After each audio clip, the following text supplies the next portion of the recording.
అన్నిట్లో generally you voice out your opinion కదా, so మీ wife ఏమన్నారా, ఎందుకు అన్నిట్లో పడుతున్నావు, నీకు వేరే నీ పనులు చూసుకోవచ్చు కదా అని చెప్పారా?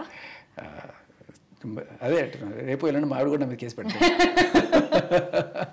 లేదమ్మా, బై గాడ్స్ గ్రేస్ నాకు ఐఎమ్ బ్లెస్డ్ టు హ్యావ్ ఒక సపోర్టింగ్ వైఫ్. తను ఇలాంటి పనులు ఎప్పుడు చేయదు అండ్ ఖచ్చితంగా సపోర్ట్ చేస్తుంది.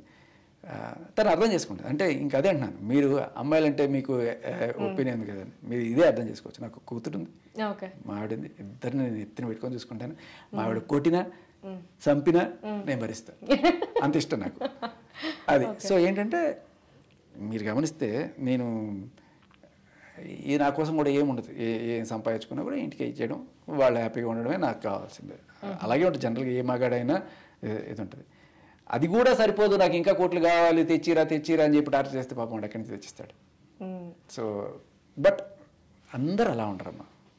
సో 90% అందరు కరెక్ట్గానే ఉంటారు, 99% కరెక్ట్గానే ఉంటారు.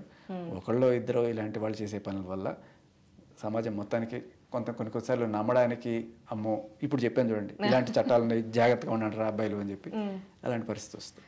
మీ ఫ్రెండ్స్ ఎవరైనా సింగిల్ ఉంటే వాళ్ళకి చెప్తారా, పెళ్లి చేసుకోకండి, ప్రేమించకండి, ఏదన్నా క్లియర్గా ఉండండి అని మీరు చెప్తూ ఉంటారా? ఒకటి అదే అలా అయితే కాదు, కానీ కొంత మీ ప్రయాణాలు మీకు అర్థమైపోతాయి ఎలాంటి వాళ్ళు అనేది. సో డబ్బు మనుషులా, లేదు నిజంగానే మిమ్మల్ని ప్రేమిస్తున్నారా అది ఒకటి కొంచెం మీరు కనుక అర్థం చేసుకోగలిగితే, ఆ సెన్స్ ఉంటే చాలు.